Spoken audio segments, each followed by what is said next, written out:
حضرت سیدنا اسلم رضی اللہ عنہ فرماتے ہیں، امیر المومنین حضرت سیدنا عمر بن خطاب اکثر رات کے وقت مدینہ منورہ کا دورہ فرماتے تاکہ اگر کسی کو حاجت ہو تو اسے پورا کریں۔ ایک رات میں بھی ان کے ساتھ تھا۔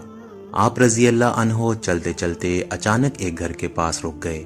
اندر سے ایک عورت کی آواز آ رہی تھی، بیٹی دودھ میں تھوڑا سا پانی ملا دو۔ لڑکی یہ سن کر بولی، امی جان، کہ آپ کو معلوم نہیں کہ امیر المومنین حضرت سیدنا عمر بن خطاب رضی اللہ عنہ نے کیا حکم جاری فرمایا؟ اس کی ماں بولی، بیٹی ہمارے خلیفہ نے کیا حکم جاری فرمایا؟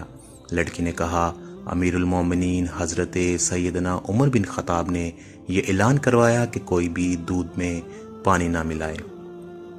ماں نے یہ سن کر کہا، بیٹی اب تو تمہیں حضرت سیدنا عمر نہیں دیکھ رہے، انہیں کیا معلوم کہ تم نے دودھ میں پانی ملایا؟ جاؤ اور دودھ میں پانی ملا دو۔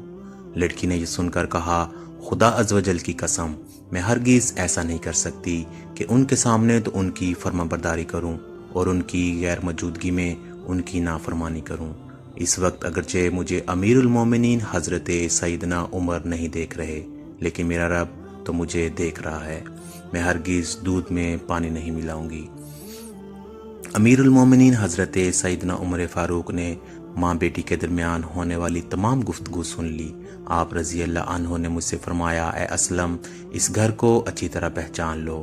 پھر آپ رضی اللہ عنہ رات اسی طرح گلیوں میں دورہ کرتے رہے۔ جب صبح ہوئی تو مجھے اپنے پاس بلایا اور فرمایا، اے اسلم، اس گھر کی طرف جاؤ اور معلوم کرو کہ یہاں کون کون رہتا ہے، اور یہ بھی معلوم کرو کہ وہ لڑکی شادی شدہ ہے یا کنواری۔ حضرت سیدنا اسلم فرماتے ہیں، میں اس گھر کی طرف گیا اور ان کے بارے میں معلومات حاصل کی تو پتہ چلا کہ اس گھر میں ایک بیوہ اور اس کی بیٹی رہتی ہے اور اس کی ابھی تک شادی نہیں ہوئی۔ معلومات حاصل کرنے کے بعد حضرت سیدنا عمر رضی اللہ تعالی عنہ کے پاس آیا اور انہیں ساری تفصیل بتائی۔ آپ رضی اللہ عنہ نے فرمایا، میرے تمام صاحبزادوں کو میرے پاس لاؤ۔ جب سب آپ رضی اللہ عنہ کے پاس جمع ہو گئے تو آپ رضی اللہ عنہ نے فرمایا، کیا تم میں سے کوئی شادی کرنا چاہتا ہے؟